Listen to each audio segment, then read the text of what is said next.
잠시 후 행복한 아침에서는 우리 국민들의 공분을 산 사건, 사고를 들여다보는 분노 유발자들 준비되어 있고요. 네, 그리고 똘똘한 자산 관리 비법, 뭐니 이어집니다. 저희는 잠시 후에 다시 돌아올게요.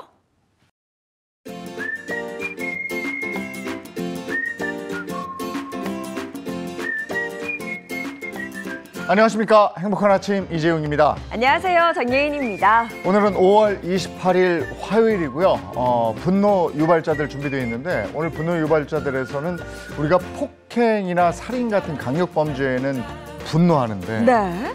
유독 경제사범에는 좀 관대한 것 같아요. 특히나 횡령 이런 거. 네. 그래서 오늘 이 부분에 대해서 집중적으로 한번 알아보도록 하겠습니다. 네, 그리고 지금 통장에 잠자고 있는 여윳돈이 혹시 있으시다면 잠깐만 넣어도 이자가 붙는 이 상품 알아두시면 좋을 것 같습니다. 뭐니에서는요, 여윳돈 어떻게 굴려야 할지 오늘 알아보도록 하겠습니다.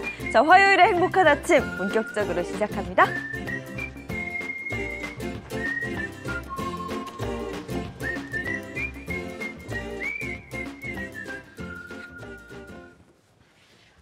화제 이슈를 발빠르게 전해드리는 모닝 브리핑부터 시작하겠습니다. 이고은 변호사와 함께합니다. 어서 오세요. 안녕하세요. 네, 첫 번째 이슈부터 전해주시죠. 네, 첫 번째 이슈는요. 지난 23일이죠. 강원도 인제 모 부대 훈련병이 이 군기 훈련을 받다가 쓰러진 뒤에 이틀 만에 사망하는 안타까운 사건이 있었습니다. 이와 관련해서 군기 훈련 당시에 관련 규정을 어긴 정황까지 드러나서 많은 분들이 주목하고 있습니다. 그 군기 훈련, 흔히 말하는 얼차려인 거잖아요. 지금 규정을 위반했다라고 하셨는데 어떻게 된 일일까요? 네, 말씀 주신 대로요. 군기 훈련이라는 건 이 지휘관이 군기 확립을 위해서 관련된 규정과 절차를 모두 지켜서 장병들에게 지시하는 체력 단련, 정신 수양 등을 일컫는 말입니다. 체력 단련에는 앉았다 일어서기, 또 팔굽혀펴기, 보행, 또 완전 군장 보행 등이 있는데요. 군 인권센터는 지난 22일 이 6명의 훈련병이 밤에 떠들었다는 이유로 이튿날 오후 완전 군장을 차고 연병장을 도는 얼차려를 받았다라면서 연병장을 돌던 중에 한 훈련병의 안색과 건강 상태가 안 좋아 보였고요. 그러자 다른 훈련병들이 현장에 있던 집행 간부에게 이러한 상황을 보고했는데 별다른 조치를 하지 않고 계속 얼차려를 집행했다라고 밝혔습니다. 이 훈련병이 쓰러진 당일에 연병장 상황이 그대로 CCTV에 녹화가 됐는데요. 이 CCTV를 좀 살펴보면 완전 군장한 상태로 구보나 이 팔굽혀펴기를 했던 상황이 그대로 녹화되어 있습니다. 완전 군장을 한 채 보행이 아닌 구보를 하거나 완전 군장을 한 채 팔굽혀펴기를 하거나 네. 이러면 규정에 위반이 되는 건가요? 군의 입장은 어떻습니까? 네, 완전 군장으로 보행을 하는 거는 되지만 완전 군장한 채로 구보에서 뛰거나 얼차려는 하지 못하도록 되어 있습니다. 그런데 육군 관계자는 구체적으로 어떤 규정을 위반했는지까지 확인해 줄 수 없다라는 입장이고요. 세부적으로 어떤 군기 훈련이 어떠한 절차에 의해서 진행됐는지는 조사를 통해서 명확히 밝혀져야 할 부분이다라는 원론적인 입장만 발표했습니다. 한편 이 정확한 사인을 파악하기 위해서 군과 민간경찰은 어제 오후 이 피해 훈련병에 대해서 부검을 진행했는데요. 부검해 보니까 사인을 판별할 수는 없다라는 구두소견이 나왔습니다. 이 말이 무슨 뜻이냐? 외관상으로 어떤 폭행이나 상흔 등 어떤 외관상으로 보여지는 사인은 좀 발견하기가 어렵다라는 의미인데요. 따라서 국가수는 향후에 이 병원 의무 기록 또 이 종합검사 등을 토대로 해서 최종 사인을 확인할 예정이라고 합니다. 육군은요, 이 군기 훈련 중에 사망한 훈련병에 대한 순직을 인정하고 이 일병으로 추서 진급 조치를 했습니다. 얼마 전에 수류탄 투척 훈련 중에 또 사고가 있었던 터라 네. 이번 사고가 더 크게 와닿는 건데 어쨌든 더 군 훈련의 경각심을 가지고 임해야 될 것 같습니다. 자, 다음 이슈 전해주시죠. 네, 직장인 10명 중에 9명이요. 주 4일 근무제 긍정적으로 생각한다라고 답변을 했습니다. 그런데 흥미로운 부분은 9명 중에 6명이 설사 임금이 줄더라도 주 4일 근무제 택할 것 같다라는 답변을 했다라는 소식입니다. 네, 주 6일 근무해서 주 5일로 이제는 주 4일입니다. 그 워라밸이라고 해서 일과 삶의 균형, 네. 그 밸런스를 중시하는 세태가 반영된 결과가 아닐까 뭐 이런 생각도 들어요. 네, 정확하십니다. 실제로 이 한 취업 플랫폼이 이 직장인 3,776명을 대상으로 주 4일 근무제에 대해서 긍정적으로 생각하는지에 대한 이 설문조사를 했는데요. 전체 응답자의 86.7% 긍정적이다라고 답했습니다. 그런데 흥미로운 건요, 답변의 양상이 직급별로 좀 달랐습니다. 이 대리, 과장, 사원, 부장급은 긍정적이다라고 답변한 비율이 80% 이상이었습니다. 그런데 임원급에서는 65.3%만이 긍정적이다라고 답변해서 다른 직급보다는 임원진들의 이 긍정적 반응 좀 낮은 것으로 나타났습니다. 걱정이 되는 거죠. 네. 그리고 아무래도 또 임원급 이상인 분들은 그동안 정말 밤낮 없이 열심히 일했던 분들이거든요. 네. 이런 게 휴식보다는 일에 더 우선을 두는 분들이라 이런 생각이 드는 것 같은데 대부분의 직장인들이 나흘만 일하고 싶다. 이유는 뭡니까? 우리 장혜인 아나운서님이 뽑은 바로 그 이유가 1위입니다. 휴식권이 보장돼야 되고 우리 소위 워라밸이라고 하죠. 일과 삶의 균형이 정착될 수 있어서라는 이유가 1위를 차지했고요. 무려 80.3%를 차지했습니다. 이어서 재충전으로 업무 효율이 높아질 것 같아서 건강관리에 도움이 될 것 같아서라는 등의 답변이 이어졌습니다. 반대로 주 4일 근무제에 대해서 부정적이다라고 답했던 분들은 왜 그럴까? 그 이유를 좀 살펴보니까요. 다름 아니라 임금이 삭감될 것 같아서라는 이유가 가장 큰 이유였습니다. 네, 뭐 임금이 줄기 때문에 주 4일이 싫다. 충분히 이해가 네. 갑니다. 네. 하지만 반면이라는 표현이 날 것 같아요. 주 4일 찬성한 9명 중에 6명은요. 임금이 삭감돼도 괜찮다. 그러게. 네. 뭐 이런 얘기를 했다 네. 그래요. 맞습니다. 60% 이상이 되는 응답자가 이 주 4일 근무제 긍정적이다. 설사 임금이 줄더라도 주 4일 근무를 선택할 것 같다라고 답했는데요. 그렇다면 감내할 수 있는 임금 감소폭 얼마입니까? 라고도 물어봤더니 평균 7.7% 감소까지는 내가 감당할 수 있다라고 답했습니다. 이번 조사에서 전체 응답자의 64.7%가 앞으로 우리나라의 주 4일제가 확산될 것이다 이렇게 전망을 했고요. 가장 현실적인 주 4일제 도입 방안에 대해서 물었는데 이 매달 월요일 2번 휴무 지정하는 방안 38.8%, 또 매월 마지막 주 금요일 무조건 휴무하는 방안 32%로 응답을 했습니다. 다 저마다 사정이 달라서요. 네. 이게 다 케이스 바이 케이스예요.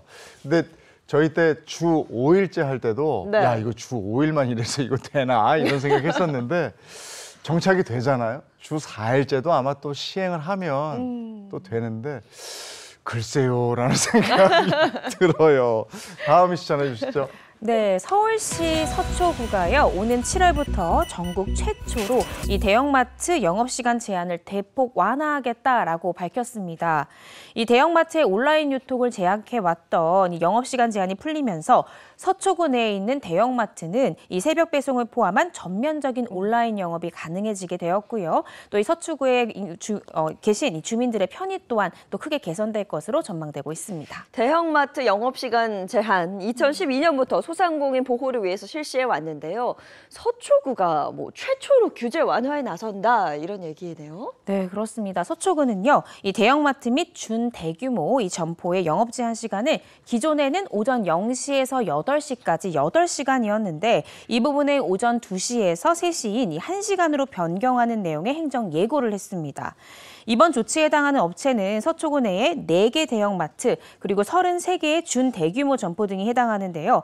서초구는 앞으로 이 유통업 상생 발전 협의회를 열고 최종의 이 고시공고 등의 절차를 거쳐서 7월에는 이 대형마트의 영업시간 제한을 변경하는 조치 시행하겠다라는 계획을 발표했습니다. 네, 서초구는 5월 초에도 서울시 자치구 최초로 대형마트 의무 휴업일을 평일로 했잖아요. 네. 맞습니다. 예전에 일요일에 시던 네. 것을 이제 평일로 최초로 전환했던 곳이 서초구였는데요.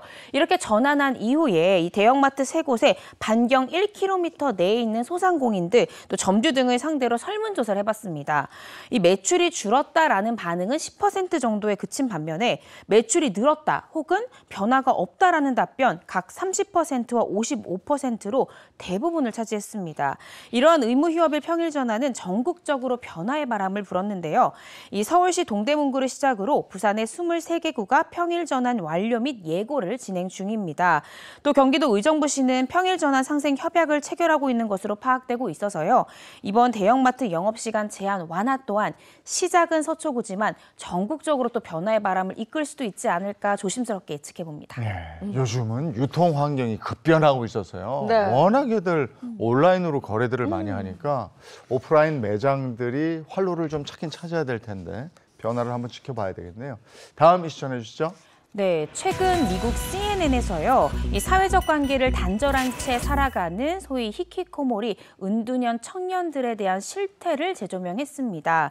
이런 현상이 일어나는 아시아 국가로는 일본, 홍콩이 뽑혔는데요. 또 이 중에는 우리나라, 한국도 포함되어 있어서 관심이 집중되고 있다는 소식입니다. 네, 일본의 은둔형 외톨이가 150만 명에 달한다고 하던데 우리나라도 이런 문제가 떠오르고 있다니 솔직히 좀 걱정이 되긴 합니다. 네, 실제 이 수치로도 명확하게 보여지는데요. 이 한국보건사회연구원 조사 내용에 따르면 2022년 기준 이 한국의 19세에서 34세 인구 중에 2.4%가 은둔형 외톨이로 파악된다라고 수치상 나오고 있습니다. 이는 전국적으로 24만 4천 명에 달하는 규모라고 하고요. 전문가들은 이 현상의 이유에 대해서 몇 가지 뽑고 있습니다. 이 보편적인 가족 형태의 변화도 한 가지의 이유고 또 바뀐 생활 환경으로 예전보다는 이 공동체적 관계 형성의 경험 자체가 적어진 것이 이 은둔형 외톨이의 숫자를 늘린 것이 아니냐라고 전문가들은 보고 있습니다. 뿐만 아니라 인터넷 사용 증가, 또 대면 상호작용의 감소가 은둔형 외톨이의 전 세계적인 확산을 기여한 원인 중 하나로 또 꼽고 있습니다. CNN에 따르면요, 아시아 전역의 이 정부와 단체들이 은둔형 외톨이의 사회 재진입을 돕기 위해서 노력하고 있다라고 밝혔고요. 이 과제는 많은 국가가 인구 노령화, 또 노동력 감소, 출산율 저하, 청소년 문제의 어려움을 겪고 있는 가운데 더욱 시급하게 해결해야 할 사회적 문제다라고 진단하기도 했습니다. 네, 가족 구성이 너무 단출하죠. 예전에 할아버지, 할머니 있고 작은 아빠, 작은 어머니, 고모, 이모, 고모부, 이모부 한 번 모이면 어울려서 살지 않을 수가 없었는데 네. 지금 그게 아니란 말이에요. 거기다가 방 안에 탁 앉아서 SNS 붙들고 하루 종일 있을 수도 있고요. 네. 그래서 사람을 만나는 자체를 두려워하는 사람들도 제가 주변에서 봤어요. 네. 이걸 어떻게 해야 되는가. 이게 또 사회적인 문제인 것도 같습니다. 자, 오늘 여기까지 하겠습니다. 이고은 변호사와 함께했습니다. 고맙습니다. 고맙습니다.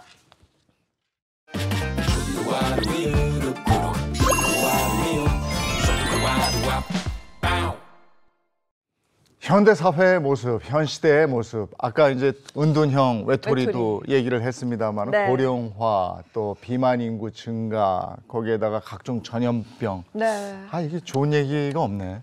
그러니까 근데 상황이 이렇다 보니 정말 뭐 건강, 뭐 의료 관련 정보는 요즘 차고 넘친다라는 표현이 맞을 것 같습니다.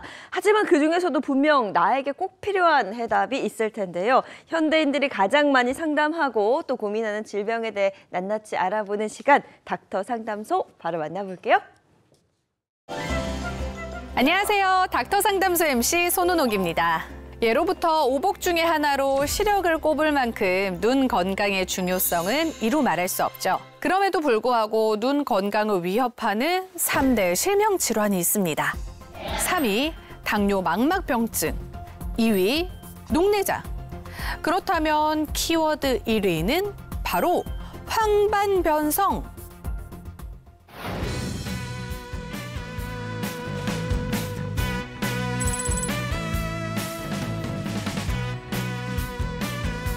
이쪽에서 진료 중이라고 하신 것 같거든요. 들어가 볼게요. 실례하겠습니다. 진료 중이시네요.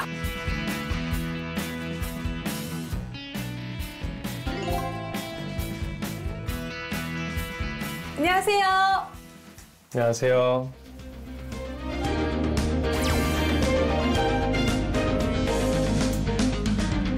네, 선생님 안녕하세요. 안녕하세요. 네. 아니, 선생님, 이 황반변성이 정확하게 어떤 건가요? 눈의 안쪽, 이 중심부에 위치한 노란 신경 조직을 황반이라고 하는데요. 시세포의 대부분이 이곳에 모여 있고 물체의 상이 맺히는 것도 황반의 중심이므로 시력에 대단히 중요한 역할을 담당하고 있습니다. 그런데 여러 가지 원인 때문에 이 황반부의 변성이 일어나 시력 장애를 일으키기도 하는데요. 이를 황반변성이라고 합니다. 네, 여러 가지 원인이라고 말씀하셨는데 구체적으로 어떤 원인들 때문에 이 황반변성이 생기는 걸까요? 황반변성 발병에 영향을 미치는 대표적인 원인은 노화입니다. 나이가 들면서 우리 몸에 노화가 진행되듯이 황반에도 노화에 의한 변화가 생기는데요. 특히 황반은 루테인 지아잔틴이라는 색소로 이루어져 있다 보니 나이가 들수록 그 밀도가 떨어지게 되죠. 그리고 황반변성을 유발하는 또 다른 원인은 흡연입니다. 망막에 분포한 혈관 상태를 보면 담배를 피우는지 아닌지 드러납니다. 담배를 많이 피우면 혈관이 수축하고 혈압이 높아지죠. 또 대부분 흡연자의 망막 혈관은 비흡연자보다 가늘고 동맥경화처럼 혈관 안쪽이 하얗게 관찰됩니다. 그렇다면 이 경우 담배 유해 물질 때문이라고 생각을 할 수 있을까요? 그렇습니다. 이 담배의 유해 물질은 눈의 혈관을 수축시켜서 눈 혈관의 혈압을 높이기 때문인데요. 이 영향으로 망막 혈관이 손상돼 황반변성의 위험을 증가시킵니다. 이 외에 미세먼지나 일산화탄소 등 대기오염 물질로 인해 혈액 내 산화 스트레스가 올라가면서 황반변성을 유발하기도 하고 유전적 소인이나 심혈관 질환, 고콜레스테롤 혈증, 과도한 자외선 노출 등도 황반변성을 불러일으키는 것으로 알려져 있습니다. 네, 그렇다면 황반변성의 증상 어떤 것들이 있을까요? 황반의 변성이 진행되면서 망막이라는 신경부에 손상을 주게 되면 그때부터 글자나 직선이 흔들려 보이거나 휘어져 보입니다. 시력이 점차 저하되고 결국에는 시야 중심부가 까맣게 보이는 암점이 생기게 되죠. 환자들이 느끼던 구체적인 증상으로 설명드리면 책이나 신문을 읽을 때 글씨에 공백이 있다고도 합니다. 또 직선이나 사물이 구부러져 보이거나 찌그러져 보여서 당황스러울 때가 많다고 하십니다. 시력이 급격히 떨어져서 안경이나 돋보기를 찾게 된다고도 하시죠. 그렇다면 이 황반변성을 앓고 있는 분들 어느 정도나 될까요? 건강보험 심사평가원 통계에 따르면 지난 2016년도에 약 14만 명 이상에서 2020년도 약 20만 명 이상으로 4년 새 약 40%나 증가했을 정도로 많은 분들이 겪고 있으며 앞으로도 그럴 것으로 보입니다. 증상이 많아서 사실 놓치지 않을 것 같긴 한데 의외로 환자가 많다라는 생각이 듭니다. 왜 이렇게 많은 걸까요? 황반변성 초기에는 특별한 증상이 없기 때문입니다. 또한 시력에 문제가 생기는 질환이다 보니 나이가 들면서 생기는 자연스러운 노안으로 여기다가 증상이 심해진 후 병원을 찾는 환자들이 많으세요. 그러나 황반변성은 조기에 발견하지 않으면 회복이 어려운 상태로 악화되기 때문에 결국 시력을 완전히 잃을 수도 있습니다. 따라서 황반변성은 조기 진단과 정확한 치료가 무엇보다 중요한 질환입니다.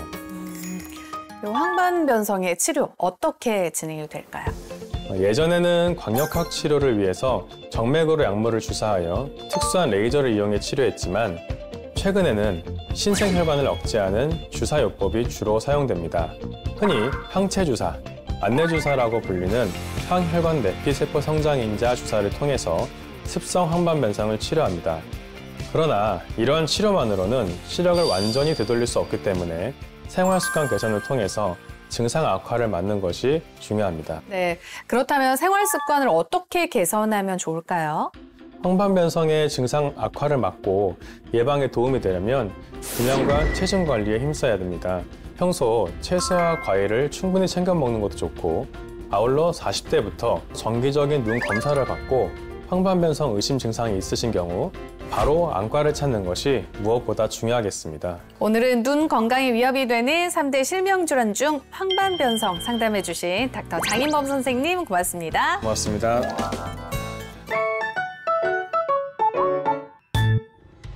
구강은 우리 몸의 시스템 중 방어와 면역의 출발점인데요. 때로는 이 구강에 아주 무서운 상황이 생기기도 합니다. 그래서 알아보는 입안의 공포 키워드 3위 치주염, 2위 충치, 마지막 1위는 바로 임플란트 주위염.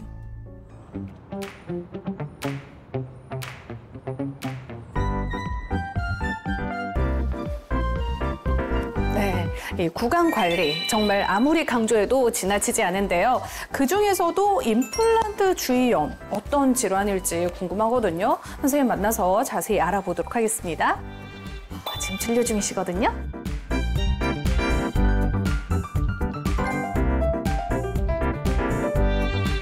원장님 안녕하세요. 안녕하세요.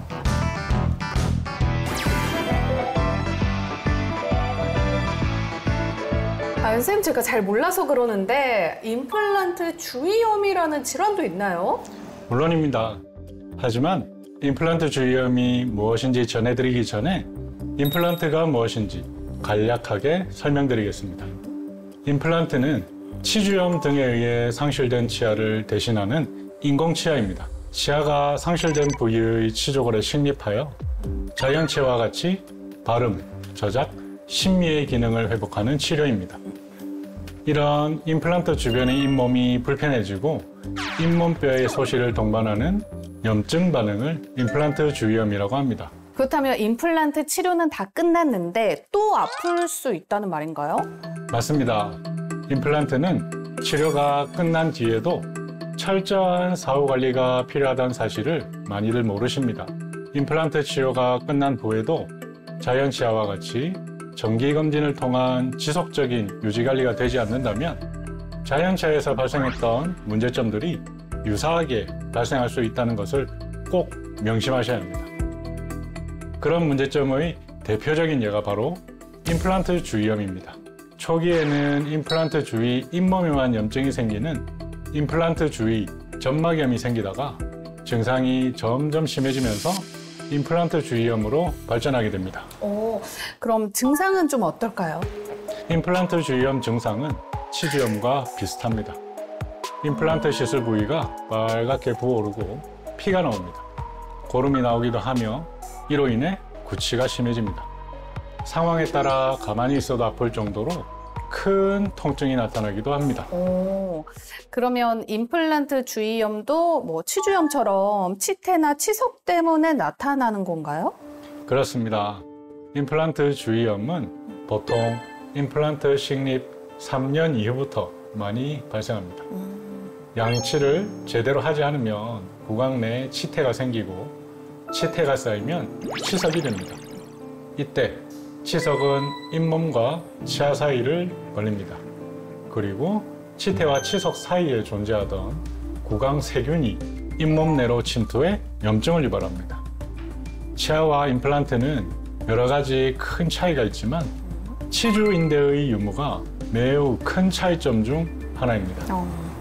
치주인대는 치아와 치조골 사이에 존재하여 저장력에 대한 쿠션 역할을 해주고 구강 내 세균에 대한 저항 역할도 합니다.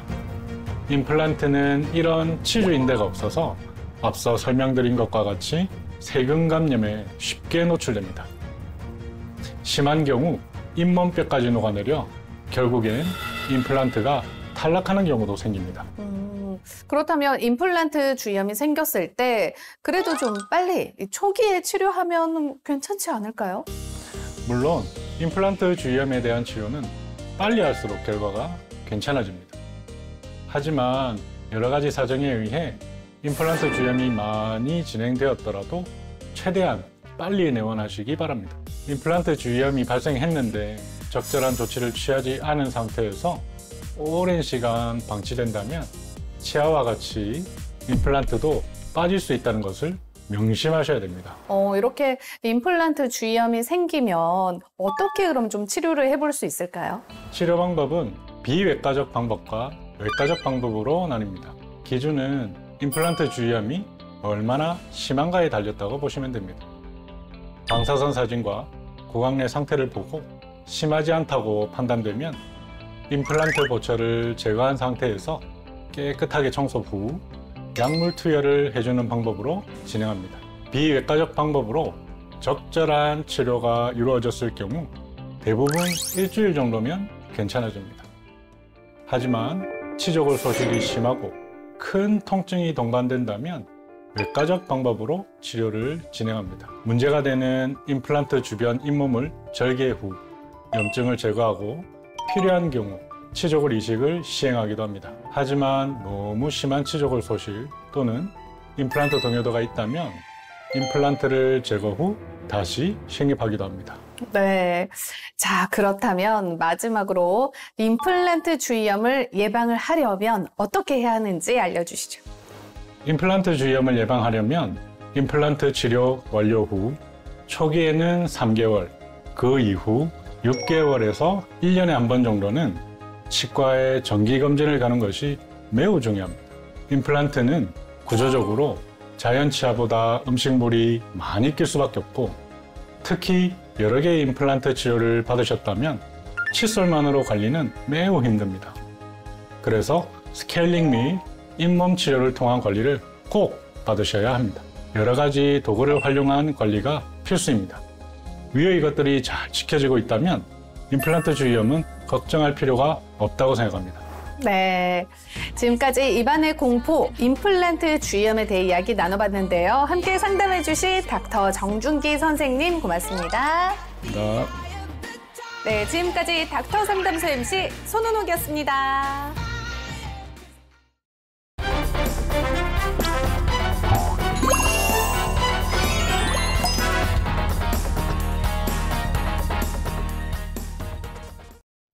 범죄자들이 제대로 죗값을 치를 때까지 우리의 정당한 분노를 하나로 모아보겠습니다. 분노 유발자들, 이고은 변호사 그리고 신인선 씨 소개합니다. 어서 오세요. 안녕하세요. 지난 17일이었죠. 개그맨 박수홍 씨의 돈과 기획사 자금 등 해서 수십억 원을 횡령한 혐의로 기소된 친형 박 씨의 2심 항소심이 있었습니다. 네, 지난 2021년 4월입니다. 박수홍 씨가 회사 자금 62억 원을 횡령한 혐의로 이 친형 부부를 고소했는데요. 검찰에서는 횡령액의 중복 내역을 제외하고 피해 금액 40억 원대로 공소장 변경을 했고요. 친형 박 씨에 대해서는 징역 7년을, 이 박 씨의 형수에 대해서는 징역 3년을 구형한 바 있습니다. 피해 금액이 줄었는데 이마저도 재판부에서는 일부만 인정을 했다고요? 그렇습니다. 1심 재판부에서 중요하게 봤던 것이 뭐냐. 이 검찰에서 기소했던 40억 원이 과연 회사 돈이냐 아니면 박수홍 씨 개인 돈이냐를 중요한 요소로 봤습니다. 1심 재판부는요, 박 씨가 이 회사 자금 20억 원 상당을 횡령한 혐의는 유죄로 인정을 했지만 동생의 개인 자금 16억가량을 빼돌렸다라는 점에 대해서는 무죄로 판단해서 최종적으로 친형에 대해서는 징역 2년을 선고했고요. 친형의 부인에 대해서는 무죄를 선고했습니다. 그럼 개인 돈을 쓴 거는 죄가 아닌 건가요? 사실은 개인 돈을 쓴 것 자체가 죄가 안 된다기보다는 이 박수홍 씨와 친형 자체가 이제 형제 관계잖아요. 네. 그리고 개인 돈 중에 일부가 기억하실 텐데 이 박수홍 씨의 왜 부모님도 증인으로 출석해서 이게 우리가 사용한 돈이 맞고 이거에 대해서 박수홍 씨에 대한 뭔가 암묵적 동의가 있었다라는 취지의 증언을 하기도 했습니다. 이런 부분을 재판부에서는 크게 봐서 뭐 부모의 생활비로 쓰이거나 혹은 뭐 개인적 용도로 쓰는 것 박수홍 씨가 사실상 허용하고 있었던 것이 아니냐라고 재판부는 봤습니다.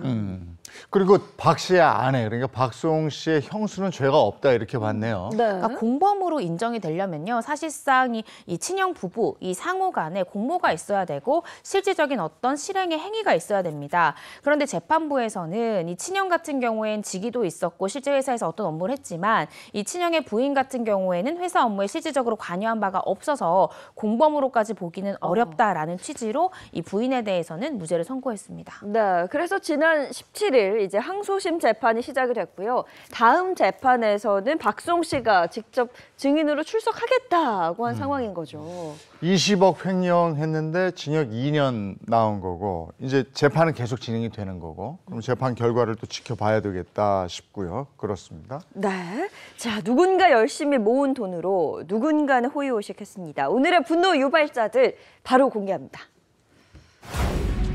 회사 돈은 눈먼 돈 횡령입니다. 네, 지난 2022년 4월에 발생한 일입니다. 국민건강보험공단의 재정관리실 팀장이 공단의 돈을 빼돌려서 온 나라가 발칵 뒤집혔던 사건 기억하시는 분들도 있을 텐데요. 처음 시장 횡령액은요, 단돈 1,000원부터 시작했습니다. 이 사건 속으로 다시 한번 들어가 보시죠. 국민건강보험공단 팀장이 병원으로 내려보내야 할 요양급여 비용을 본인 개인 계좌로 빼돌렸는데요. 간도 큽니다. 그 금액이 최소 46억 원입니다.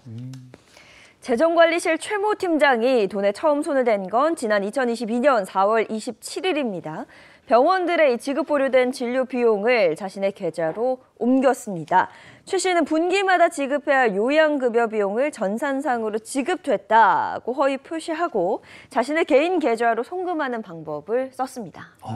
처음에 빼돌렸던 1,000원은 그냥 테스트용이었었던 그렇죠. 거고 네. 누가 눈치채나 하고 쓱 보고 나서 아무도 문제를 삼지 않네? 뭐 요런 테스트였네요. 맞습니다. 처음 시작은 1,000원이었잖아요. 해보니까 아무도 눈치 못 채는구나 싶어가지고 7차례나 이어졌고요. 최소 횡령 금액 확인된 것만 46억 원 이상입니다. 당시에 본인이 사용했던 계좌만 10개 이상이었다고 합니다. 빼돌린 내역이 어떻게 되는지 한번 보시면서 얘기를 해볼게요. 네. 첫날에 1,000원이에요. 아까 말씀드렸듯이. 그리고 아무도 모르니까 그 다음 날엔 금액이 확 올라요. 1,740만 원. 또 일주일쯤 뒤에는 3천여만 원. 와. 점점 금액을 올려서 출국 전에 41억이 넘는 돈을 빼내게 된 겁니다. 근데 5개월에 거쳐서 조금씩 빼다가 마지막에 왕창 빼가지고 출국을 하셨거든요. 네. 근데 작정을 그때까지- 한 거지. 그렇죠. 이게 근데 아무도 몰랐다는 게 너무 신기한데 무슨 뭐 감시 시스템 이런 게 없나요? 감시 시스템이 조금 약했습니다. 이 사람의 직위 자체가 재정관리실 팀장이었잖아요. 이 재정관리실의 업무 자체가 결제 시스템이 이 팀장인 피고인이 결제를 하면은 자동으로 상사가 승인되는 방식의 위임 결제 시스템이었다고 합니다. 그러니까 본인이 결제하면은 자동으로 상사가 다 승인한 것으로 되니까 이 시스템의 허점을 정확히 악용한 거죠. 그러니까 이게 자기 선에서 그러니까 결제를 해버리면 그냥 끝인 거예요. 재정관리실 팀장이에요. 네. 재정관리를 맡은 사람이에요. 그 담당자가 그렇게 했다. 도둑 놈이라고 그러긴 뭐하고 도둑자 네. 고가를 맡긴 거죠. 그렇죠. 근데 이건 결국 도피 1년이 넘어서 붙잡을 수 있었는데 초반에는 독일로 출국한 걸로 알려졌는데 필리핀에 머물렀다고요? 그렇습니다. 도피한 지 1년 4개월 만에 잡혔는데요. 어떻게 덜미가 잡혔냐? 본인의 현지 여자친구가 있었는데 그 여자친구가 함께 찍은 사진을 SNS에 올려서 결정적 단속가 됐습니다. 그래서 경찰은 그 후에 이 가상화폐 거래소 접속 기록 등을 확인을 해서 이 마닐라에 있는 리조트를 특정한 뒤에 최 씨를 체포를 했는데요. 체포 당시의 영상 한번 보시죠.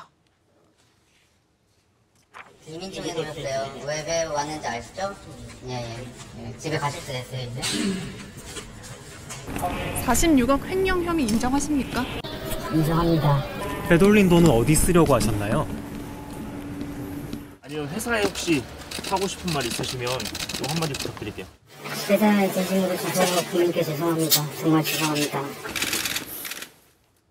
자, 지연죄가 있으니까 잡힐 때 순순히 잡혔는데 저 47억 1년 4개월 동안 필리핀에서 썼을 텐데 저거 다 쓰진 못했겠죠? 좀 저거 가져와 회수해야죠. 근데 정보하고 공단에서 조회를 해보니까 계좌를 압류해서 건진 돈이 겨우 7억 원 정도에 불과합니다. 7억 2천만 원만을 회수를 했다라고 하는데요. 최 씨는 나머지 돈에 대해서 어디 갔냐라고 물으니까 다 썼다 이렇게 답변했다는 거예요. 사실은 46억을 다 돌려받아도 정말 괘씸해서 처벌을 받아야 되는데 대부분의 돈의 행방에 대해서 다 탕진했다라는 게 이 피고인의 입장이고요. 가상화폐나 여러 가지 선물 퉁자로 다 탕진한 상태이기 때문에 피해 변제 불가능하다라고 지금 이야기하고 있습니다. 이것도 계획적인 거 아닌가? 아니 그래서 남은 돈 어디 갔냐고 했더니 다 썼다. 다 썼다는 거예요. 그래서 뭐 어떡하라는 거야 약간 이런 태도인 것 같은데. 저게 내 돈도 들어있을 텐데. 그러니까요. 이렇게 회수가 불가능하다면은 이거 성실하게 낸 사람의 입장에서는 막 화나고 억울하고 답답하고 그렇죠. 말도 안 되는 것 같은데 횡령한 돈을 받을 수 없다라는 이 부분이 정말 답답합니다. 최 씨는 그럼 어떤 처벌을 받게 될까요? 일단은 이 건 관련해가지고 공단에서도 감사가 진행이 됐고요. 이 관련자 3명에 대해서 중징계한 상태다라고 밝혔습니다. 이 최 팀장에 대해서는 피해 액수가 40억 원 이상이잖아요. 이럴 땐 단순 횡령이 아니라 특정경제가중처벌법 위반죄로 이제 횡령죄로 가중처벌되는 법률이 적용이 됩니다. 그래서 3년 이상의 유기징역형이라고 법정형은 규정이 되어 있는데 실제 대법원의 양형 기준을 보면요. 피해 금액이 40억 원 이상일 경우 양형 기준 겨우 5년, 징역 5년에서 6년 사이로 지금 되어 있어서 아마도 그 정도의 형량이지 않을까라고 조심스럽게 예측해 봅니다. 네. 이거 5년, 6년 다녀오면은 그 숨겨놓은 돈으로 떵떵거리고 사는 거 아닙니까? 그러게. 어떻게 마음에 안 듭니다. 최대라는 건가요? 이게 형량이 이거밖에 안 되는 줄 몰랐어요. 5년, 6년인지는 아니, 진짜 몰랐어요. 대체 저 횡령죄 형량 기준이 어떻게 됩니까? 대법원 양형기준위원회에서요. 횡령죄에 대해서 그 횡령 액수에 따른 양형 기준을 분명히 정해두고 있습니다. 표로 정리해서 설명을 드릴 수가 있는데요. 지금 보시는 것처럼 이제 1억 미만의 경우에는 기본 구간이 징역 4개월에서 1년 4개월이라는 거예요. 근데 눈에 띄는 게 보십시오. 횡령액수가 300억 원 이상이면 네. 300억 원 횡령했건 3천억 원 횡령했건 기본 구간이 징역 5년에서 징역 8년. 그리고 피해 액수가 많고 피해자가 다수고 피해가 굉장히 크다라고 했을 때 가중 구간에 해당하는데요. 가중 구간 최대치도 징역 11년. 상한이 없습니다. 몇 조 건, 몇 천억이건 어쨌든 가장 크게 처벌받을 수 있는 가중 처벌의 구간이 징역 11년이 상한이라는 점에서 과연 정말 극단적으로 생각하면 내가 3조를 횡령하고 징역 11년을 산다? 나는 그걸 선택하겠다라고 하는 사람 자체도 나오지 않을까라는. 있을 것 같아요. 네. 밭에다 묻어놓고. 네, 정말 그런 생각이 들 정도로 아. 너무 양형 기준이 좀 약한 것은 아닌가. 현재 인플레이션이나 물가를 감안해 봤을 때 이 형량이 과연 그 죄에 상응하는 처벌인가 의구심이 좀 듭니다. 그러네요. 아니 이러니까 이제 견물생심이라고 당장 내가 컨트롤할 수 있는 뭔가 큰 돈이 있다라고 가정을 했을 때 좀 써도 되지 않을까? 뭐 이런 유혹에 넘어갈 수 있을 것 같은데, 그러니까 특히 큰 돈이 좀 오가는 은행에서 이런 일이 좀 생기는 것 같습니다. 아니 그러니까 우스갯소리로 야 이거 확 하고 그냥 한 1, 2년 살다가 나와서 그냥 똥똥거리고 한번 살아봐? 네. 이런 소리 하는 거예요. 그러니까요. 자, 46억. 예, 이번에는 오랜 기간에 걸쳐서 액수가 큽니다. 회사 돈 700억 원을 횡령한 이게 은행 직원이에요. 은행 직원. 야, 이거 돈 다루는 데서 이런 일 터졌는데 무려 8년 동안 700억 원을 횡령한 이 은행 직원. 은행이 갖고 있던 주식에 또 손을 댔을 뿐만 아니라 파견 간다고 속이고 1년 넘게 무단 결근을 했다. 아니 이게 지금 회사가 기강이 있는 겁니까? 이게 은행이 가능한 거예요? 기강이 있는 겁니까? 금액도 700억인데 8년이란 기간 동안 모를 수 있을까요? 아니, 그러니까. 근데 회사는 전혀 몰랐다고 합니다. 저는 이 부분도 정말 신기한데 이 부분에 대해서 10년 가까이 기업개선부에 근무를 하면서 오랜 기간 동안 횡령을 반복적으로 했기 때문에 회사에서는 좀 눈치채기가 힘들었다라는 입장입니다. 2012년 6월에 이 직원은요. 팀장의 OTP 카드를 훔쳐가지고 은행이 보유한 회사 주식 23억 5천만 원어치를 몰래 뽑았고요. 훔친 주식은 또 다음 횡령행위에서 메꾸고 정말로 훔친 주식과 훔친 돈으로 계속 돌려막기를 하는 식으로 운영을 해왔습니다. 네. 참 그 후에 이 직원이 더 대담해지거든요. 그 얘기도 한번 해볼게요. 2012년에 이란이 D 회사의 매각에 참여하면서 계약금 약 600여 원을 은행에 예치해뒀는데 네. 여기에 손을 댑니다. 와. 왜냐하면 이후에 미국, 이란 간의 핵 문제가 발발하면서 자금이 동결됐어요. 이거 아시죠? 이란의 자금이 움직일 수 없는 상태가 돼버렸어요. 그런데 2022년에 갑자기 대이란 특별 송금 허가가 됩니다. 이때 돈을 돌려줘야 돼요. 근데 잔고가 0원입니다. 에? 이거 어차피 묶인 돈 잠깐 굴린다고 이렇게 생각하신 거 나름 머리를 좀 쓰셨네요. 거의 한 10년을 이 돈이 그렇죠. 무려 한 10년 동안. 야, 누가 찾지도 않았던 돈이. 이게 돈을 뺏어 줘야 하는 때가 오기 전까지 뭐 정부도 몰랐고요. 은행도 몰랐습니다. 10년 동안. 근데 아무리 뭐 이게 은행 직원이라 해도 돈을 뺏었을 때는 무슨 증거, 뭐 서류라든지 저희가 은행 가면은 뭐 민증 뭐 이렇게 내기도 하고. 그건 우리가 갔을 때 얘기죠. 그렇죠. 자기들끼리 그러면. 사실 뭐 보안 카드 이런 것도 있고. 검사를 안 하고. 그러니까 아까 제가 말씀드렸잖아요. 팀장의 OTP 카드를 훔쳤다라고 말씀을 드렸잖아요. 이 팀장이 공석일 때 금고에서 몰래 이 OTP를 도용해서 몰래 결제하는 수법을 쓰기도 했고요.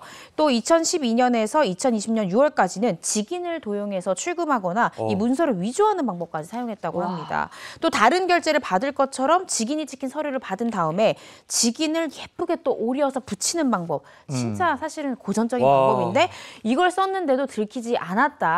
이게 정말 신기하다라고 생각이 듭니다. 네. 그렇게 무섭네. 2012년 6월부터 이 2020년 6월까지 8년간 8차례에 걸쳐서 총 697억 3천만 원을 횡령한 사실이 발견됐는데요.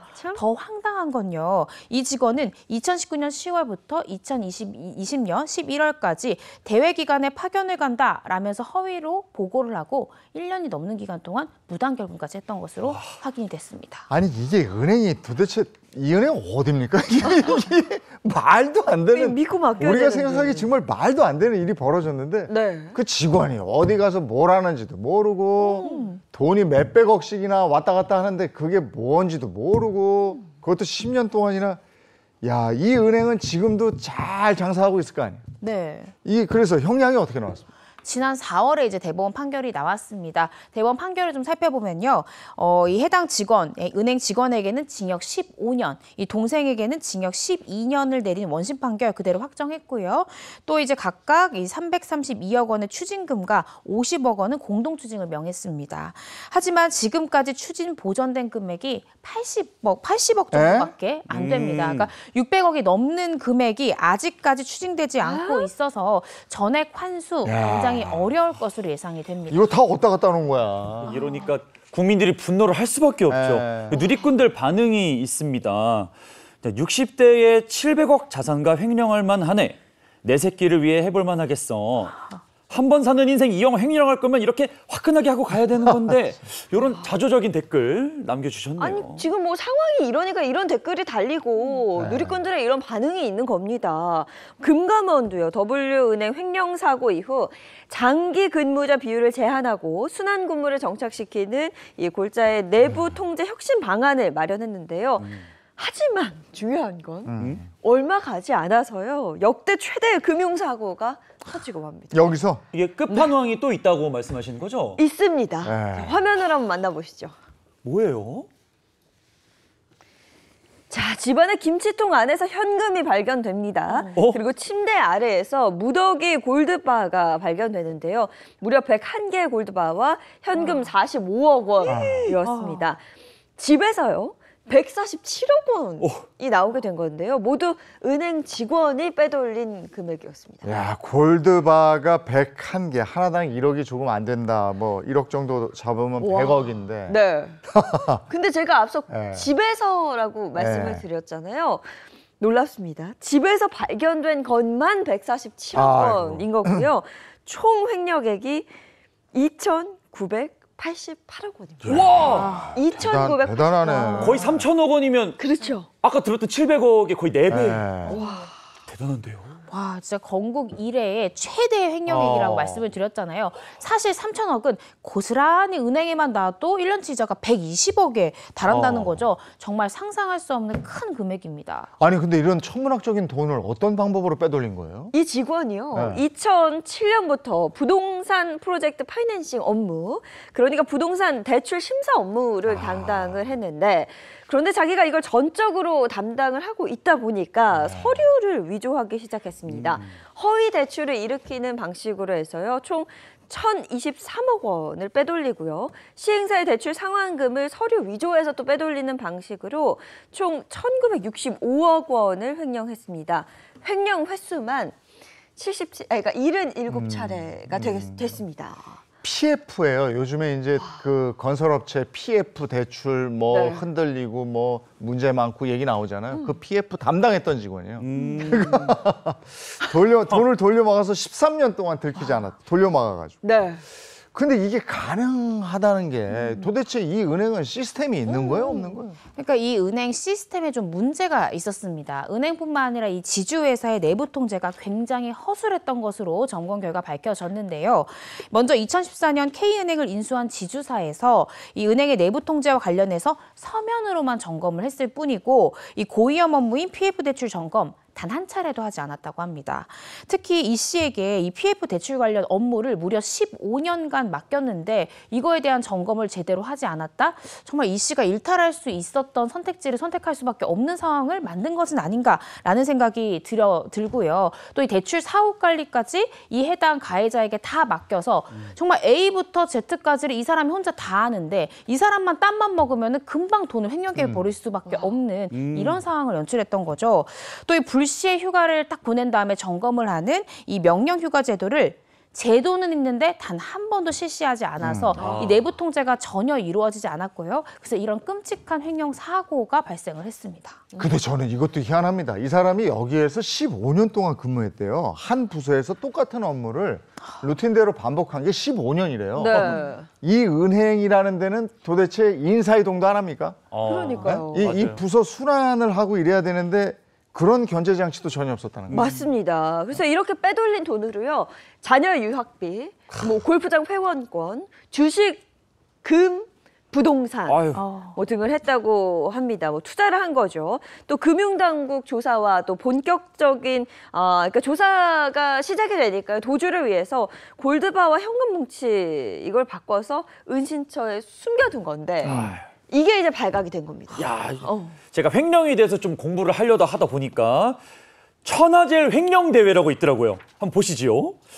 자, 누가 많이 빼돌렸나? 천하제일 횡령 대회. 누리꾼들이 만들어주셨습니다. 근데 참 씁쓸한 결과인데 이 사건 전에는 오사가 넘사벽이 1위였는데요. 아까 전에 이 사건 이후로 K은행이 갈아치웠다고 합니다. 1위 K은행 3천억 원, 2위 오사 2,215억 원, 3위 W은행 약 700억. 다 억소리 나는 결과예요. 참 진짜 우프입니다. 우퍼. 우프다. W은행 횡령이 터지고 1년 만에 이런 초대형 횡령 사건이 또 났는데 무려 3천억 원을 횡령한 이 직원. 이 직원은 어떤 처벌을 받습니까? 아까 양형기준표 보셨잖아요. 네. 300억을 횡령하든 3천억을 횡령하든 그리고 피해자가 다수고 피해 방법이 심각하다고 해서 가중 구간에 들어간다 하더라도 대법원 양형기준위원회를 보면 징역 7년에서 징역 11년 구간에 해당이 3천억이네. 됩니다. 네. 3천억인데 정말 300억 이상이면 네. 그 상관이 없는 거예요. 동일한 기준이 적용이 됩니다. 저거 금땡이 집에서 나온 거 말고 네. 어디 금은 썩지도 않잖아요. 그렇죠. 밭에다가 금땡이 쫙 해놓고 모르는 거예요, 진짜. 뭐 10년 그대로 다 받는다고 해도 네. 갔다 와도 그러니까요. 이건 아무도 모르는 겁니다. 이 횡령이라는 게요. 자본주의의 뿌리를 흔드는 중범죄잖아요. 이렇게 계속해서 사건이 터진다는 것 자체가 굉장한 문제다. 네. 뭐 이런 생각이 듭니다. 야, 이게 정말 그 개인의 욕심을 제어한다. 근데 견물생심이라고. 네. 야, 요것 봐라. 이거 내가 그냥 해도 아무도 모르네. 그러니까 시스템으로 정비를 해야 되는데 그 은행도 그렇고 건강보험공단도 그렇고 네. 다 내 돈 들어가 있는 건데 내 돈 가지고 저러고 떵떵거리고 살고 장난치고 근데 잠깐 살고 에이그 그리고 속상합니다. 한 부서에 이렇게 오래 있었다는 것도 이것도 왜 오래 있을 수 있었겠어요. 15년간 여기 있는데 자리가 좋거든. 네. 그러면 인사하고 이러는 하고 뭐 뭔가 관계가 이렇게 있지 또, 않겠어요? 안 그러면 여기 취직할 수 돕겠어요? 있죠. 그러니까 견제 장치가 없는 겁니다. 에이그 참 속상합니다. 여기까지 해야 되겠네요. 네. 예. 아니 고맙습니다. 고맙습니다.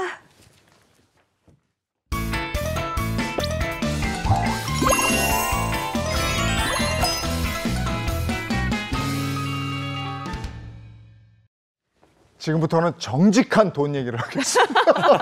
지금 시각이 8시 17분, 18분을 향해 가고 있고요. 네. 정직한 돈 얘기, 머니 준비되어 있습니다. 네, 뭐 얼마 전에 또 월급날이었잖아요. 네. 이제 머니가 안전한지 이거 굉장히 중요합니다. 근데 그 월급은 그냥 스쳐가는 돈이다 이런 얘기 하잖아요. 그 월급은 통장을 스칠 뿐. 네, 저만 그런 게 아니었네요. 근데 가끔 이제 아주 가끔 조금씩 여윳돈이라도 이제 생긴다면 이 돈을 어떻게 하면 좋을까? 이 돈을 어떻게 불려야 할까? 뭐 이런 고민들을 좀 하게 되거든요. 그럴 땐 이분한테 물어봐야죠. 김현우 소장님 어서 오세요. 안녕하세요. 안녕하세요. 반갑습니다. 소장님, 제가 아직 결혼을 안 해서 그런지 저의 그 돈이 있잖아요. 돈 관리 스스로 하는 게 맞는 건지 아니 우리 엄마한테 해줘야 되는 건지 와이프가 아직 없으니까요. 어떤 결정이 맞는 건지 모르겠어요. 돈 관리 어떻게 해야 됩니까? 일단 아내가 생기신다면 아내한테 맡기실 의향은 있으실 것 같은데. 죄송합니다. 네. 없군요. 사실 누구한테 돈 관리를 뭐 맡기느냐 내가 하느냐도 중요하지만 그 돈에 대한 원칙은 있어야 될 것 같아요. 뭐 앞서 말씀해 주신 것처럼 여윳돈이 가끔 생길 때도 있는데 이게 꾸준히 정기적으로 생기는지 또 그렇게 생긴 여윳돈을 얼마의 기간 동안 묶어놓을 수 있는지 이거에 따라서 달라질 수 있거든요. 그러니까 사실 그런 상황들은 집집마다 모두 다 다르죠. 그러니까 그런 상황들을 보고 좀 판단을 해야 될 것 같습니다. 네, 그래서 오늘 사연을 미리 한번 준비해봤습니다. 여윳돈을 어떻게 굴려야 할지 사연 만나보시죠. 4억 전세 주택에 거주하고 있는 부부입니다. 작년에 전세값이 하락하면서 재계약 시 3천만 원을 되돌려받았는데요. 요즘 뉴스를 보니까 집값이 심상치 않은 거예요. 여보, 저것 봐. 전세 다시 오른대. 아니 이게 추세를 보니까 내년에는 많이 올려달라고 할 것 같은데 이거 우리 여윳돈 넣어둔 거 어떻게 됐지 여보? 만기가 끝나도 이 3,150만 원? 이 돈으로 택도 없을 것 같은데. 우리 재계약 못하는 거 아니야? 예금에 넣어두는 게 최고라더니 지금이라도 이거 좀 굴려봐야 되는 거 아니에요, 여보? 아내가 주식이라도 하자고 했는데 제가 불안해서 그냥 예금에 묶어두자고 했거든요. 재계약까지 1년 남은 상황입니다. 여윳돈 3천만 원 안전하게 불릴 수 있는 방법이 없을까요? 자, 여윳돈 3천만 원. 근데 벌써 그 1년 동안 예금에 묶어둔 거잖아요. 네, 그렇습니다. 그런데 이 케이스를 봤을 때 그때 당시의 선택이 나쁘지는 않았던 것 같아요. 그러니까 2년 전, 그러니까 1년 전이었죠. 1년 전의 상황이었다. 그런데 2년 정도 묶어놔야 되는 돈이라고 한다면은 뭐 예금이 거의 최선의 선택이 아니었나 싶습니다. 뭐 약간 크게 잘못한 건 없네요. 네, 일단 예금. 크게 잘못한 거는 없습니다. 그래요? 그런데 지금 이제 한 1년 정도 남은 시점에서 이걸 좀 효율적으로 불릴 방법을 찾고 있는 거잖아요. 이 3천만 원에 붙는 이율이 연 3.1%라고 했으니까 2년 후에는 한 157만 원 정도의 이자가 붙게 됩니다. 예, 그러니까 이런 부분들이 좀 걱정이 되시는 거죠. 근데 이제 계약 기간이 1년 후에 또 계약을 새로 하셔야 되는 모양인데 네. 계약 갱신 청구권이 다 끝나면 네. 이제 5%에 묶여 있던 게 더 올라갈 수 있는 거잖아요. 그렇죠. 그럼 이때 얼마 달라고 그럴지도 모르고 맞습니다. 이분들이 참 걱정이 되긴 되겠어요. 그 뭐 안 쓰는 돈 지금이라도 굴려야 되지 않겠습니까? 이거 좀 이렇게 뻥튀기 한다고 하죠. 네. 이런 거 없나요? 이렇게 뻥. 요즘 전세값, 아파트 전세값이 쭉쭉 오르고 있는데 뻥튀기 할 수 있는 방법. 자, 뭐가 있을까요? 이게 뭐가 있을까요? 그래서 제가 소장님 모신 거 아니겠습니까? 네, 뻥튀기 할 수 있는 방법 없습니다. 없어요? 네, 없습니다. 이 뻥튀기 할 수 있는 방법, 뭐 1년 내, 뭐 한 달 내 그런 방법이 있으면 참 좋겠지만 괜히 단기간 내에 뻥튀기 하려다가 원금 손해 나면 큰일 날 수 있습니다. 통상 3년 내에 단기간 정도 묶어놓을 수 있는 돈은 이 원금 손실의 위험이 있는 그런 대상에 투자를 하는 것보다는 안전하게 그런 안전한 상품 중에서 어디가 이자를 많이 주느냐 요거 고르는 거거든요. 뭐 쉽게 얘기해서 A은행의 이자가 몇 프로냐, 뭐 B은행의 이자가 몇 프로냐 요거 따지는 거라서 사실 같은 위험 대비 어느 곳이 조금이라도 내 돈을 불려줄 수 있느냐 이거 찾는 일이라고 생각을 하시면 될 것 같습니다. 네. 그럼 그렇다면 뭐 뻥튀기는 안 되더라도 네. 원금 손실을 좀 이렇게 없애고 이자가 높은 거 네. 좀 알려주십시오. 그걸 알려드리겠습니다. 일단 돈을 굴리고 싶다. 그 여윳돈의 성격이 어떤 것이고 그리고 묶어두는 기간이 얼마나 되느냐에 따라서 이 솔루션이 달라질 수 있는데요. 자, 이분들 통장에 있는 돈은 사실 매달 따박따박 들어오는 여윳돈이 아니라 3천만 원 정도 돈이 묶여 있는 거잖아요. 네. 그렇다고 한다면 일회성의 여유자금이라고 볼 수가 있을 것 같습니다. 그럼 그 다음에 중요한 게 바로 얼마나 묶여놓을 수 있느냐 이 기간인데요. 단기간에 굴릴 것이냐 아니면 조금 시간을 두고 천천히 목돈을 만들 것이냐 이분들 같은 경우에는 1년 뒤에 전세금 오를 거라고 예상을 하고 있는 상태잖아요. 그러니까 1년 뒤에는 반드시 찾아서 써야 하는 돈이죠. 네.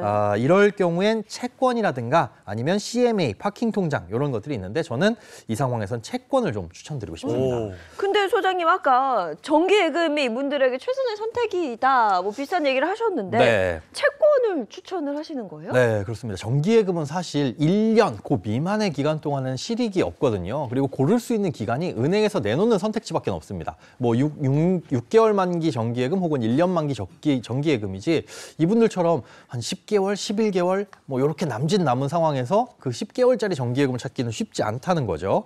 1년 미만인데 확정적으로 그 시기에 돈이 필요하고 이 기간 동안 돈을 묻어둘 수 있다면 해당 기간만큼 만기가 남은 채권에 투자하면 좋을 것 같습니다. 일단 채권이라는 건 일종의 차용증이라고 보시면 돼요. 어떤 기관이라든가 아니면 기업에 돈을 빌려주고 원금과 이자를 받을 권리를 취득한다 이렇게 생각하시면 되는데요. 예를 들어 3년 만기 채권이 있는데 2년 6개월 전에 발행한 게 있다. 그러면 앞으로 만기는 6개월 정도만 남은 거잖아요. 그러니까 이런 채권에 투자하면은 6개월 정도만 투자한 후에 원금과 이자를 만기에 돌려받을 수가 있는 겁니다. 채권의 경우에는 그럼 여기에 아까 3.1% 이자라고 그랬는데 이거보다 높아요? 사실 이 3.1%의 정기예금 금리보다 높은 수익률을 주는 채권들은 얼마든지 있습니다. 그런데 은행 예금으로 환산했을 때 지금 10%가 넘어가는 채권들도 있기는 있거든요. 그런데 부도 위험이 그만큼 크겠죠. 그러니까 발행 대상이 신용등급이 낮다 그러면 위험한 건데 이 채권의 신용등급을 보시면 됩니다. 최상의 신용 상태가 AAA, A가 3개 붙은 이 트리플 A라고 부르는데 여기서부터 뭐 가장 낮은 D등급까지 약 20개 정도의 이 등급으로 분류가 돼 있어요. 그런데 이 중에 신용등급 BBB 이상을 투자등급이라고 하고요. B가 2개 붙은 BB 이하를 투기등급으로 하는데 최소한 투자 등급 이상의 채권을 투자하는 건 기본이라고 보시면 되고요. 지금처럼 뭐 1년 내에 안전하게 자금을 좀 회수해야 되겠다라고 한다면 아무래도 A등급 이상의 이 채권에 투자를 하는 것이 안전하다고 볼 수 있습니다. 그러니까 우선 여기 쭉 살펴보면서 안전한 등급의 채권을 선택하는 게 예. 저한테 잘 맞을 것 같은데 그러면 예금이랑 비교했을 때 채권은 어떤 점이 장점인가요? 일단 앞서 말씀드린 대로 만기를 내가 원하는 시점으로 좀 고를 수 있다는 장점이 있고요. 그리고 똑같은 수익률이라고 하더라도 세금을 좀 적게 낼 수 있습니다. 이게 목돈의 규모가 커지면 커질수록 이자가 많아지니까 세금을 많이 낼 수 있잖아요. 채권은 그런데 제값보다 싸게 사서 차익을 낼 수 있다는 장점이 있는데요. 예를 들어 채권을 9,000원에 사고 뭐 10,000원에 팔았다고 한다면 이 1,000원에 대한 차익이 발생하죠. 이에 대해서는 세금이 없는 겁니다. 그러니까 액면가 10,000원짜리인 채권의 이자가 뭐 1%다. 이런 채권을 9,800원에 샀다. 그럼 대략적으로 이걸 10,000원으로 돌려받았을 때 연이율은 한 3% 정도가 되는데 그렇다고 하더라도 똑같은 3%짜리 정기예금에 비해서 세금이 훨씬 더 적을 수 있다는 거죠. 그렇군요. 그럼 이럴 때는 어떻습니까? 그럼 목돈이 아니고 그냥 월급 타는데 월급에서 조금씩 남아요. 그러면 요걸 목돈을 만들고 싶어. 네. 이럴 때는 어떻게 해야 되나? 그거 우리가 이제 일반적으로 생각했을 때는 그냥 뭐 매달 적금 넣거나 적립식 펀드 좀 많이 하는 것 같거든요. 왜냐면 매달 이제 매월 일정하게 나오는 돈이니까. 그렇죠. 이게 좀 기간이 길다면 말씀하신 적립식 펀드도 괜찮은데요. 이런 경우에 예를 들어 뭐 1년 안에 나는 목돈을 만들겠다. 이렇게 기간을 정해두고 확정적으로 1년 안에 1,000만 원 만들어야지 이런 생각으로 가신다면은 아무래도 적금으로 돈을 모으시는 게 가장 확실합니다. 근데 적금은 만기 전에 깨면 막 손해 보는 것 같고 막 확실히 맞아. 손해는 맞잖아요. 네. 예. 근데 혹시나 중간에 막 돈이 좀 필요하면 이게 1년은 못 버틸 것 같고. 그렇죠. 그런데 이자는 조금 더 받고 싶고. 이거 성격이 급해서 제가. 이런 상황이라고 한다면 이자 조금 포기를 하시더라도 언제 꺼냈어도 약속된 이자를 주는 뭐 CMA 통장이라든가 아니면 파킹 통장 같은 걸 이용을 하시는 것도 좋습니다. 일단 시중에 나와 있는 상품 중에서 하루만 맡겨둬도 1일 단위로 이자를 줍니다 하는 상품들이 몇 가지가 있는데요. 파킹 통장과 CMA 계좌가 대표적입니다. 그러니까 매달 생기는 여윳돈을 단기간에 불리고 싶다면 방금 말씀하신 것처럼 여윳돈을 파킹 통장에 넣어라. 예. 혹은 뭐 CMA 계좌에 넣고 굴려라. 이런 이야기 제가 많이는 들어봤거든요. 이게 구체적으로 어떤 건지 굉장히 궁금합니다. 네. 먼저 파킹 통장이 이게 주차할 때 또독 파킹 또독 맞습니다. 맞죠? 예, 파킹. 그러니까 잠시 차를 세워두는 것과 마찬가지로 돈도 잠시 넣어둔다 이런 의미에서 뭐 파킹 통장이라는 별칭으로 불리고 있는데요. 금리가 높을 때는 은행들이 고객 많이 유치하기 위해서 높은 고금리 예적금 상품들 많이 팔았잖아요. 그런데 이렇게 경쟁이 치열해지다 보니까 여기에 플러스해서 하루만 넣어둬도 높은 이자를 드리겠습니다 하는 이 파킹 통장이 좀 인기를 끌기 시작했습니다. 한때 파킹 통장이 한 4, 5% 정도 이자가 그랬지 않습니까? 그랬던 적도 있습니다. 그런데 와. 요즘에 한번 살펴보니까 인터넷 전문 은행에서 나오는 경우 같은 경우에는 뭐 2.7%에서 한 2.2% 정도의 금리를 제공을 하고 있습니다. 그러니까 시중은행이 이자를 많이 올릴 때는 조금 더 경쟁적인 상품을 만들어내야 되잖아요. 그러다 보니까 뭐 저축은행이나 이런 인터넷 전문은행들이 높은 금리의 파킹 통장을 내놨었는데요. 요즘에 시중은행들이 예금 금리를 좀 낮추는 추세이다 보니 이런 인터넷 전문은행의 파킹 통장도 금리가 조금 낮아지는 추세입니다. 그래도 성격 급한 저한테는 네. 살짝 솔깃한 이야기입니다. 하루만 넣어도 이자가 오르니까. 그렇습니다. 그러면 아까 두 번째 말씀하신 CMA는 뭐예요? CMA 우리말로 하면 종합자산관리계좌라고 하는데 이거 우리말로 해도 네. 감이 잘 안 와요. 그냥 쉽게 얘기해서 종합금융회사라든가 아니면 증권사에서 만들어주는 수시입출금 통장이다. 이렇게 이해를 하시면 될 것 같은데요. 이런 증권사에서 돈을 받아다가 어떤 특정 대상에다가 돈을 굴립니다. 그걸 대신해 주는 건데 뭐 수시입출금이라든가 아니면 공과금 이체, 뭐 카드 이체 이런 것들 다 되니까 우리가 사용하기에는 일반 수시입출금 통장과 그냥 차이가 없다. 똑같다고 보시면 될 것 같아요. 파킹 통장과의 그럼 차이를 꼽자면 이 파킹 통장은 은행의 신용도를 믿고 은행한테 돈을 빌려주는 겁니다. 그런데 CMA는 증권사한테 돈을 빌려주는 게 아니라 증권사에 돈을 맡기면 그 돈이 자동적으로 특정 대상에 투자를 하는 구조입니다. 그러니까 실제로 사용하는 입장에서는 뭐 파킹 통장이나 CMA나 거의 차이가 없다라고 보시면 될 것 같고요. CMA도 뭐 맡겨만 놓으면 하루 단위로 이자를 받을 수 있기 때문에 장점은 있는데 다만 뭐 예금자 보호가 안 될 수 있다. 이런 단점도 있습니다. 요즘 잠깐 돈을 굴린다고 했을 때 인기 상품이 또 있던데 그 초단기 예금? 네. 들어봤거든요. 예금은 뭐 1년 단위로 이자 계산을 하는데 수익이 글쎄, 초단기라면 기간은 어느 정도 얘기하는 거예요? 이게 예전에는 뭐 1년 만기 예금 정도만 생각을 했고 짧아야 6개월 이렇게 생각을 했는데 이 3개월, 6개월짜리 외에도 한 달만 예금을 해도 돈을 넣어주는 이런 초단기 예금들 이런 상품들이 나오기 시작했습니다.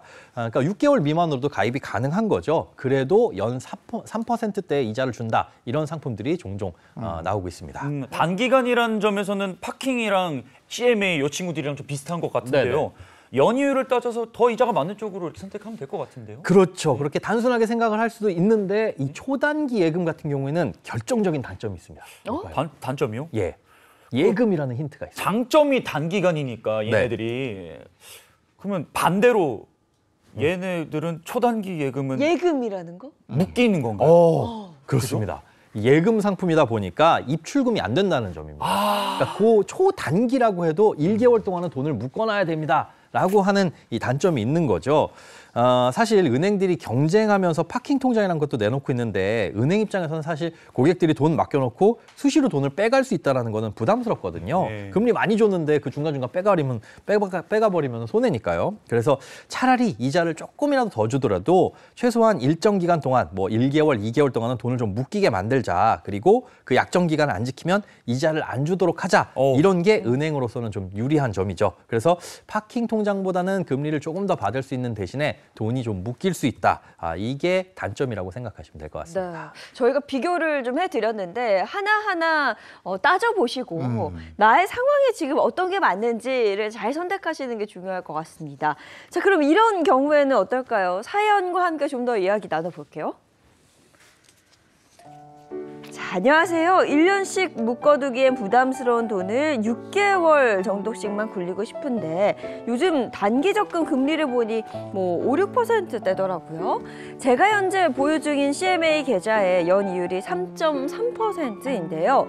이 경우 CMA 계좌에 돈을 거치해 두고 매일매일 이자를 받는 것과 6% 상당의 적금을 들어서 만기 후 이자를 받는 것 중에 뭐가 더 좋을까요? 라는 사연 보내주셨습니다. 아니, 딱 숫자만 봐도 3.3%랑 5, 6%면 당연히 적금을 드셔야 되는 거 아닙니까? 네. 왜 고민하시고? 뭐 6점 몇 %면 이게 더 높은 것 같으니까. 그런데 이게 예금과 적금의 이자 계산 방식에 차이가 있기 때문입니다. 달라요? 예, 연이율이라고 보통 표현을 하잖아요. 이 연이율이란 건 뭐냐면 1년 동안 넣어뒀을 때 그 1년 동안 주는 이자가 얼마냐 이걸 수치로 나타낸 겁니다. 그러니까 1년 만기 정기예금은 목돈을 1년 동안 넣어두는 거니까 목돈 곱하기 이율 하면 내가 받을 수 있는 이자가 얼마인지 정확하게 나옵니다.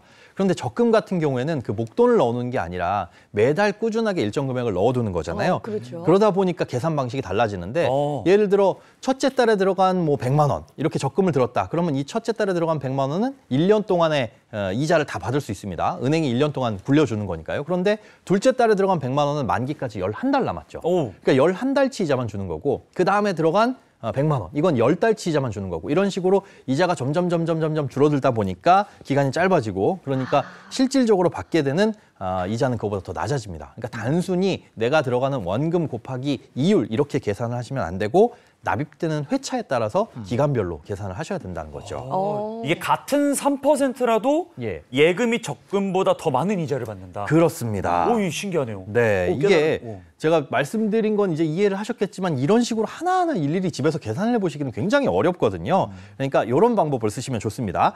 적금 금리가 표면적으로 최소한 예금 금리보다 2배 이상은 돼야 실질적으로 받는 금액은 더 많다. 그러니까 적금은 계속해서 돈을 넣는 거고 CMA 같은 경우에는 예금처럼 돈을 좀 거치하는 거잖아요. 그러다 보니까 연이율 5%짜리 1년 만기 예금에 1,200만 원 묻어두면 이거 이자는 60만 원인데 같은 이율의 적금에다가 1,200만 원을 100만 원씩 쪼개서 넣게 되면은 실제로는 27만 원 정도, 그러니까 절반 조금 못 미치는 수준의 돈을 받습니다. 그러니까 적금 금리는 예금 금리의 한 절반 정도 수준이다라고 보시면은 될 것 같습니다. 결론적으로 CMA 계좌 이율이 3.3%라고 했는데 이것과 같은 비율의 적금을 가입하려면 한 6.7% 정도 돼야 이거하고 비슷한 효과를 낸다 이런 말씀이시네요. 그렇습니다. 3.3의 2배는 6.6이니까 이거보다 조금이라도 더 높은 적금에 가입을 해야 그 정도 이자를 받을 수 있다는 거죠. 예, 같은 이율 적금 가입 6.7%. 또 우리 소장님의 선택은 제가 뭐 어떤 게 딱 정해주는 게 저는 궁금하거든요. 3.3 CMA 대 연이유 6.7 적금. 소장님이라면 뭘 선택해 주시겠습니까? 네, 하나만 고르라면 물론 6.7%짜리 적금이겠지만 사실은 3.3%보다 조금이라도 금리가 높다. 3.4, 3.5 이 정도만 된다고 하더라도 적금을 가입하고 나머지 돈은 CMA에 두는 것이 유리합니다. 그건 왜 그런 거예요? 예를 들어서 CMA에 600만 원을 두면서 이걸 그대로 갖고 있으면 뭐 낮은 이자 받겠지만 이 600만 원 두면서 100만 원씩 빼가지고 적금을 두면 100만 원 빠져있지만 CMA는 500만 원이 남아있는 거죠. 그럼 그 500만 원은 CMA 금리로 굴러가게 되는 거고요. 그러다 보니까 적금 이자도 6.7%짜리를 받고 남아있는 돈은 3.3%짜리 CMA에서 굴러가고 이렇게 두 가지를 동시에 하게 되면은 적금과 CMA 이 이유를 동시에 누릴 수가 있다는 거죠. 뭐 사실 CMA에 머무는 돈이 뭐 전부 다 빠져가지고 어디론가 이동해야 된다라고 한다면 이자를 못 받겠지만 이렇게 조금이라도 머무는 돈이 있다고 한다면은 CMA에 돈을 두고 다른 조금이라도 금리가 높은 상품에 가입을 하시는 것이 유리합니다. 조금이라도 유리하게 경제적으로 운영을 해라 이런 말씀이시고 네. 여윳돈을 안전하게 굴리는 방법에 대해서 지금 얘기 나누고 있습니다. 여윳돈을 불리는 방법은 기간에 따라 다르다. 네. 소장님 또 좋은 가르침을 주셨는데 머릿속에 쏙쏙 났습니다. 네. 근데 이 머릿속이 살짝 복잡해지거든요. 네. 아직 30대라서 그런지 어지럽습니다. 정리를 좀 다시 한번 해주시면 감사할 것 같아요. 적을게요. 네. 가장 중요한 게 기간입니다. 이 기간. 돈을 묻어놓고 얼마 정도 굴릴 수 있느냐, 그러면 그 기간에 따라서 어떤 상품을 선택을 할 것이냐, 이게 가장 중요한데 통상 그 기준으로 삼는 기간을 1년이라고 보시면 될 것 같아요. 그러니까 1년 미만의 적금, 정기 예금 이런 것들은 사실상 금리가 그렇게 크게 높지 않거든요. 그래서 1년 미만으로 돈이 필요하다 그러면 뭐 CMA나 파킹 통장도 생각을 해보시고 특히나 뭐 초단기 예금이라고 하더라도 1개월에서 3개월 사이다라고 한다면 아무래도 파킹 통장이나 CMA 같은 상품을 이용을 하시는 게 좋겠죠. 네. 그러니까 묵혀둘 수 있는 기간이 명확하다라고 한다면은 정기 적금이나 예금, 뭐 채권 같은 상품을 이용하시는 게 좋고 중간에 조금이라도 내가 돈을 꺼냈을 위험성이 있다, 유동성이 필요하다라고 한다면은 CMA나 파킹 통장처럼 수시입 출금 하더라도 금리를 다 주는 상품들이 유리하다고 보시면 될 것 같습니다. 네. 그리고 CMA는 그 예금자 보호가 안 되고, 네. 그렇죠. 뭐 파킹 통장은 되고. 네, 그렇습니다. 저는 이 부분이 또 인상 깊더라고요. 네. 자, 주의해야 할 점 이건 말고 좀 있을 것 같은데.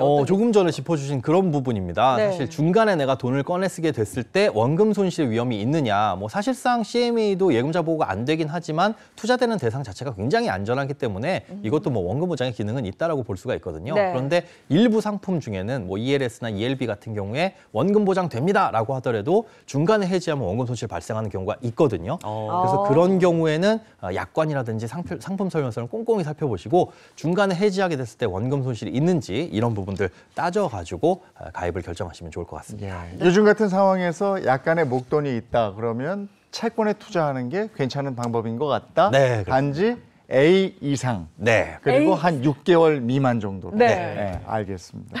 오늘 여윳돈 굴려보고 싶으신 분들 도움이 됐으면 좋겠습니다. 고맙습니다. 네, 고맙습니다. 금연우 만세! 자, 오늘 날씨 어떤지 보고 돌아오겠습니다. 마지연 기상캐스터 바로 나와주세요.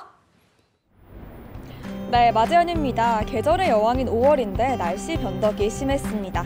벌써 5월의 마지막 주인데요. 그래도 이번 주는 5월답게 맑고 따뜻한 날들이 이어지겠습니다. 오늘 일부 지역은 비가 조금 떨어집니다. 양은 5mm 미만으로 적겠고요. 그 밖에 전국은 맑은 하늘이 함께하겠습니다. 동쪽 지역은 오늘도 바람이 강합니다. 특히 영남 동해안은 초속 20m를 넘겠는데요. 강풍특보가 발표될 수 있어서 조심하셔야겠습니다. 낮 동안은 볕이 강하게 내리쬐니다. 이제 자외선 차단을 신경을 쓰셔야겠는데요. 자외선 차단제는 여러 번 덧발라주시는 게 좋습니다. 아침에는 다소 쌀쌀하지만 낮 기온은 어제보다 오르겠습니다. 서울은 26도, 광주 27도 예상되고요. 동풍이 바로 맞닿는 동해안은 비교적 선선합니다. 네, 이제 정말 계절이 바뀌는 길목에 서 있습니다. 더 더워지기 전에 바깥 공기 마음껏 즐기시고요. 또 장마가 다가오기 전에 파란 하늘도 많이 올려다보시기 바랍니다. 날씨였습니다. 어젠 제법 바람이 부니까 네. 그늘에 가 있으면 좀 선뜻하던데요. 저도 그랬어요. 근데 또 하늘을 올려다보면 너무 맑고 깨끗합니다. 5월이 지금 거의 다 지난 상황이거든요. 그렇죠. 이번 주면 끝이에요. 그러니까요. 계절의 여왕 5월, 지나가는 봄을 오늘이라도 만끽하시기 바랍니다. 좋은 하루 보내시고요. 저희는 내일 아침 7시 30분에 다시 돌아올게요. 행복한 아침, 행복한 하루 되십시오. 고맙습니다. 고맙습니다.